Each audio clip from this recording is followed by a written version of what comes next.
Hello everyone. So in this video we are going to discuss about antimicrobials. इस video lecture में हम जानेंगे what are antimicrobials.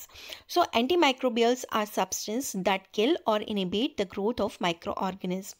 Antimicrobial वो substance या वो drugs होती हैं जो कि kill करती है microorganisms को या फिर उनकी growth को inhibit कर देती हैं. Microorganisms में क्या आते हैं, जैसे बैक्टीरिया है, फंगी है, प्रोटोजोअन्स है, okay, that cannot be seen by naked eye. Okay, this microorganism is killed or inhibited by the substance called antimicrobials. Antimicrobials के लिए हम different terminologies use करते हैं like disinfectant, antiseptics. Okay, this come under the category of antimicrobials. अब antimicrobials drugs जो होती हैं वो दो टाइप की होती है on the basis of how they work on microbes. ये माइक्रोब्स को किस तरह के ऊपर किस तरह वर्क कर रहे हैं. ओके, कौन एंटी माइक्रोबियल ड्रग्स हैं जो माइक्रोब्स के ऊपर किस तरह अफेक्ट कर रहे हैं, उसके बेसिस पे दो तरह की होती हैं एंटी माइक्रोबियल ड्रग्स. एक होती है माइक्रोबायोसाइडल,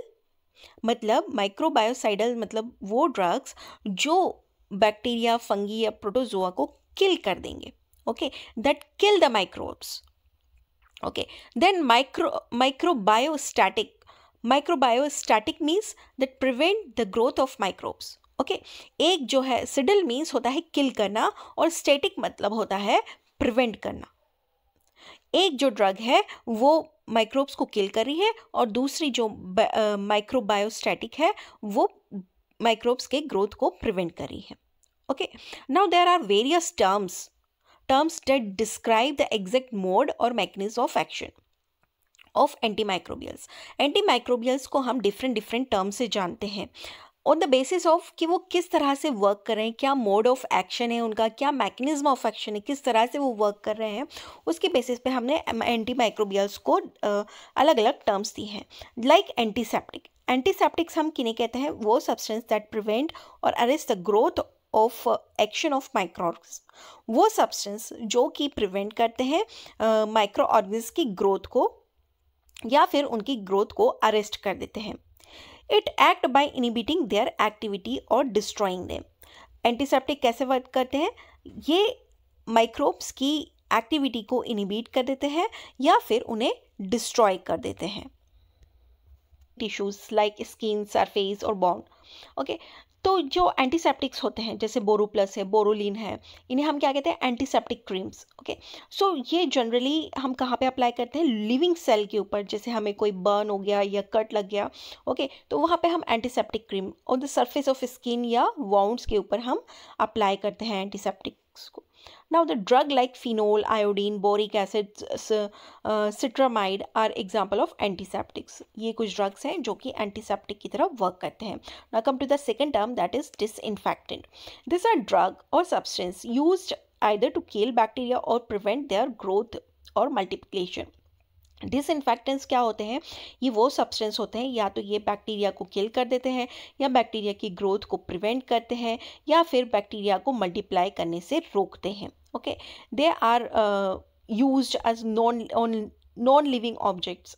ये जो डिसइंफेक्टेंट्स हैं हम नॉन लिविंग ऑब्जेक्ट्स या सरफेस पे हम अप्लाई करते हैं या आउटसाइड ऑफ द बॉडी हम इन्हें अप्लाई करते हैं. जैसे डिसइंफेक्शन हम करते हैं हमारे सर्जिकल इंस्ट्रूमेंट, जो ऑपरेशन थिएटर में जो सर्जिकल इंस्ट्रूमेंट यूज़ होते हैं, ओके, तो उनका डिसइंफेक्शन करते हैं. यूज़ करने के बाद हम ऐसा तो नहीं यूज़ करने के बाद उन्हें फेंक देंगे.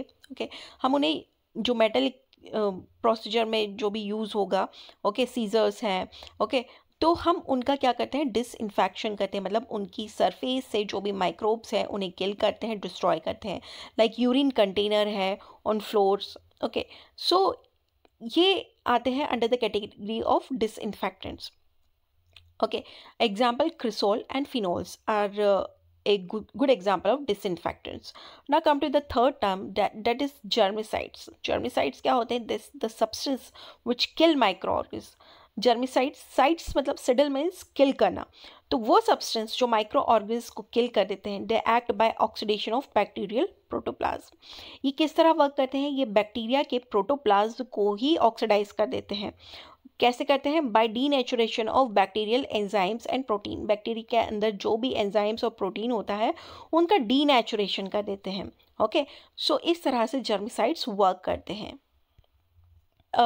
Is specific term of germicide, कुछ स्पेसिफिक टर्म्स है जो हम जर्मिसाइड्स के लिए यूज़ करते हैं। डिनोट एग्जैक्ट एक्शन, किस तरह का एक्शन ये शो करते हैं। जैसे बैक्टीरियोसाइड्स है, बैक्टीरियोसाइड्स जो बैक्टीरिया को किल करेंगे। फंजीसाइड्स मीन्स फंजी के अगेंस्ट वर्क करेंगे।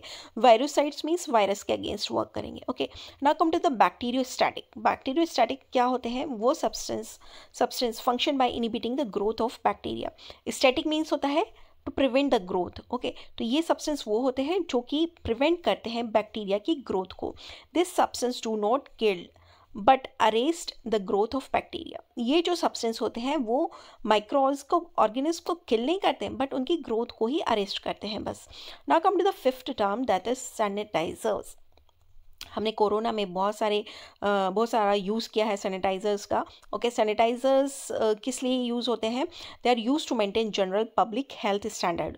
हाँ, जो भी जनरल पब्लिक हेल्थ स्टैंडर्ड है उसको मेंटेन करने के लिए हम सैनिटाइज़र्स का यूज़ करते हैं। जैसे कोरोना काल में हम सैनिटाइज़र्स का यूज़ करते थे।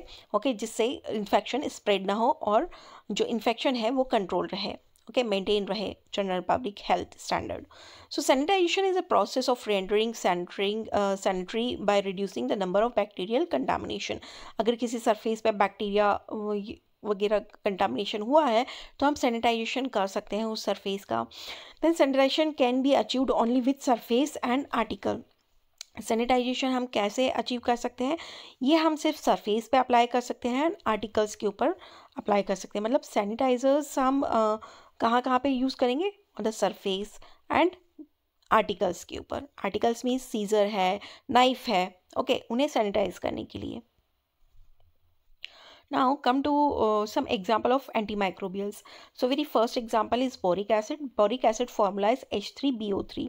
Synonym हम boric acid का बोल सकते हैं हाइड्रोजन बोरेट भी बोलते हैं boric acid को। Uses जो होते हैं वो एंटीसेप्टिक होता है। माइनर बर्न्स पे हम एंटीसेप्टिक की तरह वर्क यूज़ कर सकते हैं। ओके, बोरिक एसिड का। एंड कट्स पे भी यूज़ कर सकते हैं। And during dressing it is used as dressing. Okay, and very dilute solution use for eye wash. Boric acid का बहुत ही डाइल्यूट सॉल्यूशन जो होता है वो यूज़ होता है आई वॉश के लिए। And as anti bacterial and anti microbial compound. Okay, it can be use as acne treatment. Okay, so boric acid can also be used in acne treatment. Second substance is hydrogen peroxide. Its formula is H2O2. It acts as antiseptic and germicide has. Hydrogen peroxide जो है वो antiseptic की तरह भी work कर रहा है और जर्मिसाइड्स की तरह भी वर्क कर रहा है। It is use for cleaning cuts and wounds. जो भी कट एंड वाउंड्स हैं, घाव हैं, उन्हें क्लीन करने में हाइड्रोजन पेरोक्साइड हेल्प करता है। It is use for bleaching delicate articles like wool, hair, ivory etcetera. Hydrogen peroxide का यूज़ हम ब्लीचिंग के लिए भी कर सकते हैं। ब्लीचिंग मतलब किसी सब्सटेंस के सरफेस से उसका जो कलर है वो हटा देना। ओके, ब्लीच मतलब क्या होता है?